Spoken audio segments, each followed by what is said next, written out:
So in this tutorial we're going to look at how to use the what, how and why approach to analysis.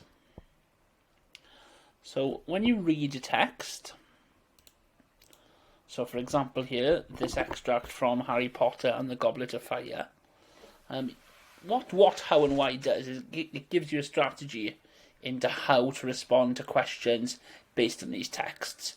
So you encounter a bit of reading here from this novel, and it's an episode where Harry first meets Lord Voldemort. So typically then you'll be asked a question. So a question which would ask for an extended response would be something like, how does J.K. Rowling create a sense of fear in this extract? So that's asking you to provide quite a detailed response to the text. So when we go through it this time, the first thing you need to consider is what. So what's going on here? In this episode, we've got Harry being threatened by Lord Voldemort. So that's the first point we're going to make. We then need to think about how. Now, when we consider how, what we need to do is to read through the text and to find a piece of evidence to support the point we're trying to make. So how do we know that Harry is threatened by Lord Voldemort? Well, we've got the phrase that Voldemort had haunted his nightmares for 3 years. So when it comes to how, we need to find a phrase or short quotation to support our point. And we might want to refer to a language feature or device.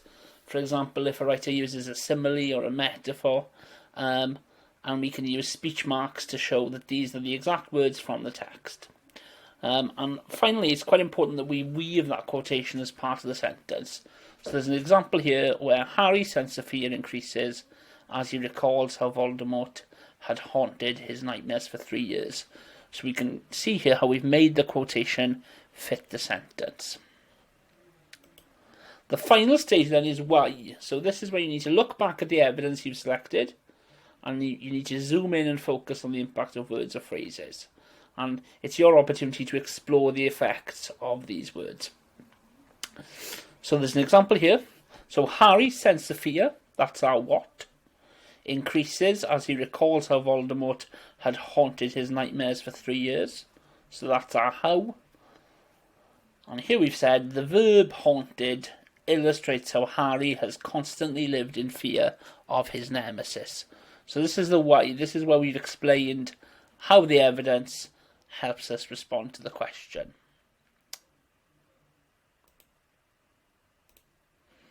So this is a resource you'll see in the English department which will help you again structure these points of what, how and why.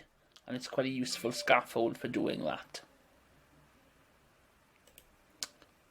Another resource we've got is the sentence generator, which gives you different ways of structuring and putting together those kinds of analytical sentences that you're going to require. So to take things a little bit further, point number 1 here, refer to the writer. So when you are making a point, when thinking about the what, you need to refer to the writer. The author, if it's a novel, the poet, if it's poetry, the playwright, if responding to drama, and you should use the writer's surname if you know it. So Shakespeare, correct, you wouldn't refer to writers by their first name, so William would not be acceptable there. Okay, another piece of advice is to avoid the word quote. English teachers tend to talk about quotes quite a lot, that you need to find quotations or quotes, but actually we should weave evidence as part of your sentences. So if we look here, the poet uses the quote, "Men march to sleep." Sounds a bit clunky, a bit awkward. Instead, you should aim for something like, the poet describes how the men marched to sleep, which illustrates the fatigue felt by the soldiers during the First World War. So by eliminating that word quote, our sentences are a little more fluent. Next piece of advice is don't use shows.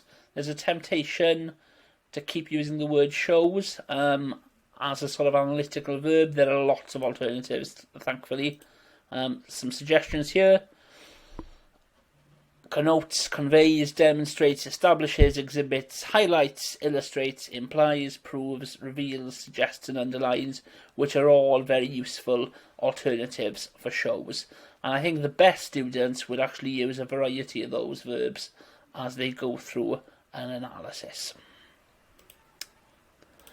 Final piece of advice then is to be tentative. As readers, it's difficult for us to be sure of the writer's intentions. So when we respond to a text, we can use what's called tentative language to develop our understanding.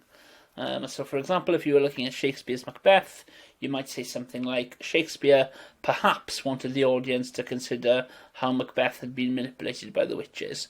So that word perhaps just shows we're being a little bit more tentative, a little bit more careful in our analysis. And there are other phrases here you might want to use instead of perhaps. All very useful. So that's a recap on what, how and why. By all means go back and look at it again or to look at the resources, but this is something you do need to be confident with as you go from year 7, I would argue, all the way up to GCSE and beyond.